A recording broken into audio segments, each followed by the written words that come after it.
Hello everyone, this is Jyoti here. आज 11 नवंबर को एक नहीं दो आईपीओस ओपन हुए हैं, जिसमें से एक है फिजिक्स वाला जिसको काफ़ी ज़्यादा हाइप मिला हुआ है और दूसरा है एमबी फोटोवोल्टिक लिमिटेड आईपीओ।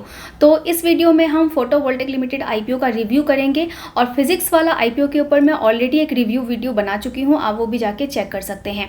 तो पहले तो हम कंपनी के बिजनेस मॉडल, इसके फाइनेंशियल्स एंड जीएमपी वगैरह की बात करेंगे।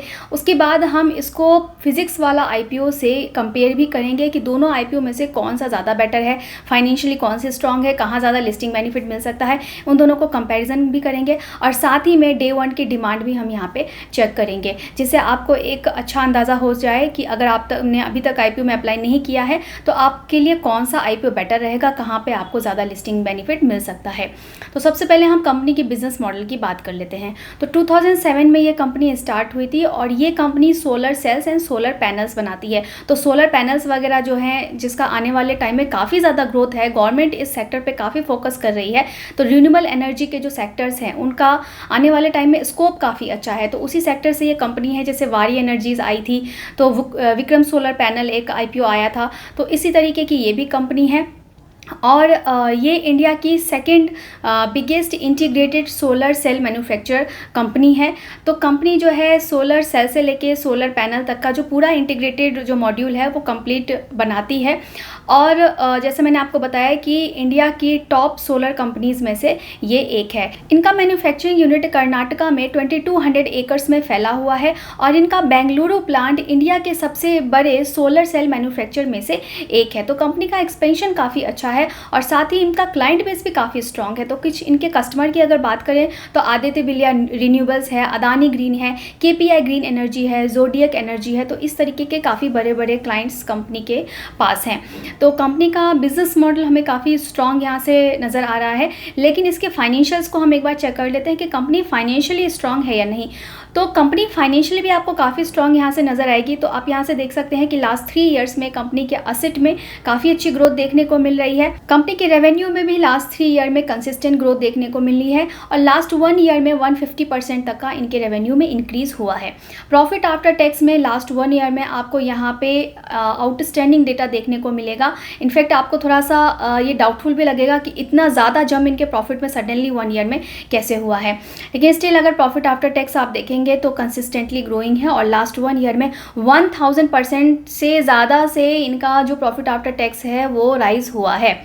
अब एबिटा की बात करें तो प्रॉफिटेबल कंपनी है, कंपनी का एबिटा इंक्रीजिंग है, नेट वर्थ कंपनी की इंक्रीजिंग है और जैसे प्रॉफिट कंपनी ने बनाया है तो लास्ट 1 ईयर में कंपनी का जो नेट वर्थ है वो भी इंक्रीज़ हुआ है। रिजर्व सरप्लस की बात करें तो कंपनी के पास रिजर्व भी अच्छा खासा है, लेकिन रिजर्व के कंपैरिजन में कंपनी के पास बोरोइंग बहुत ज़्यादा है। इनफैक्ट कंपनी की जो बोरोइंग्स हैं वो कंसिस्टेंटली इंक्रीज़ हो रही हैं। तो सबसे बड़ा जो माइनस पॉइंट है वो यहाँ पर यही है कि रिजर्व तो कंपनी के पास है, लेकिन रिजर्व के रिस्पेक्ट में बोरोइंग ज़्यादा है। कई बार ऐसा होता है कि कंपनी के पास बोरोइंग्स होती हैं लेकिन रिजर्व उससे ज़्यादा होता है कि कंपनी उसको इजीली पे कर सकती है, लेकिन यहाँ पे कंपनी के जो डेट्स हैं वो बहुत ज़्यादा हैं। तो ये सबसे बड़ा, अदर फाइनेंशियल्स काफ़ी स्ट्रॉन्ग है लेकिन बोरोइंग काफ़ी ज़्यादा है, ये कंसर्निंग है। अदर रिटर्न रेशोज़ की हम बात करें तो इनका ROE काफ़ी बेहतर है, 104.60% का है, 15% से अबव भी हम मानते हैं कि काफ़ी अच्छा होता है। ROCE कंपनी का काफ़ी अच्छा है। अब डेट इक्विटी रेशो, जैसा मैंने आपको एम्फेसाइज करके बताया था पहले कि काफ़ी ज़्यादा है, तो वहीं अगर 1 से ज़्यादा होता है डेट इक्विटी रेशो तो वो थोड़ा सा कंसर्निंग होता है और यहाँ पे तो 3.63 है। रिटर्न ऑन नेट वर्थ 69.44% का है। कंपनी का पैट मार्जिन 15.80 है।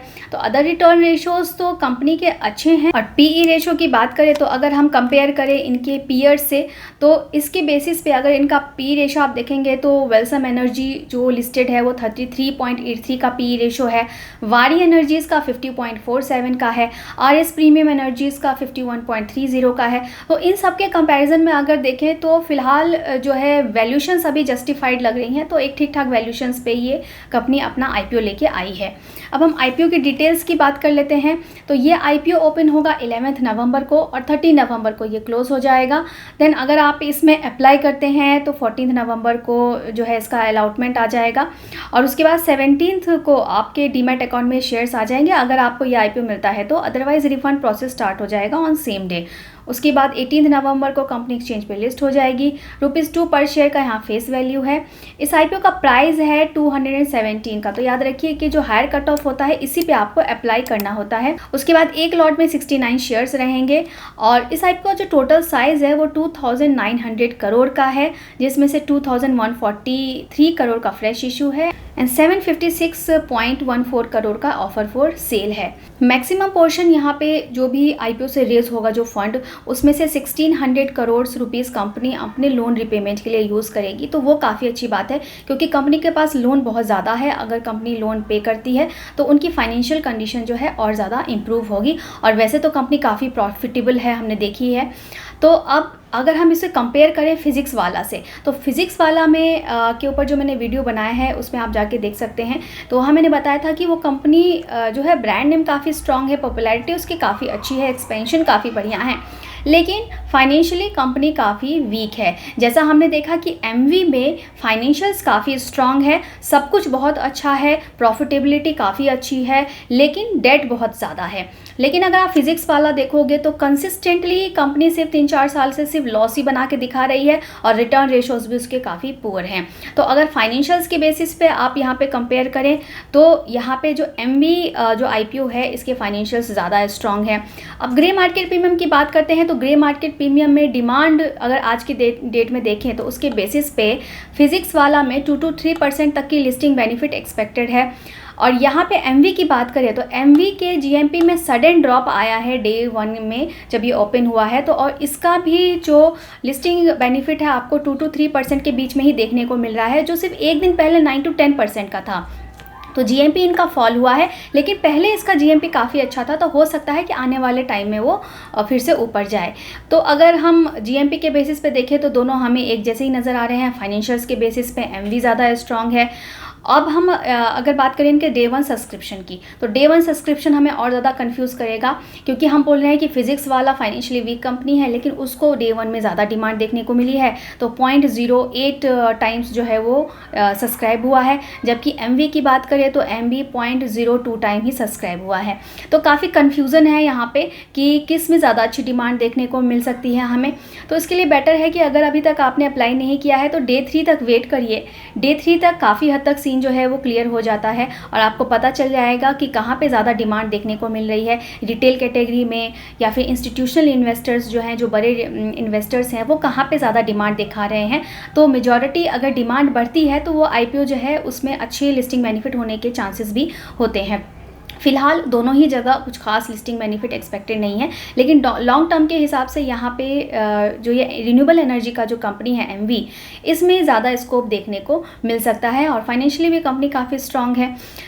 तो अब आप समझ गए होंगे कि आपको कौन से आईपीओ में अप्लाई करना है या नहीं। और इसी तरीके के वीडियोज़ के लिए चैनल को सब्सक्राइब करके ज़रूर रखिए और वीडियो को लाइक भी ज़रूर करिए। Thank you.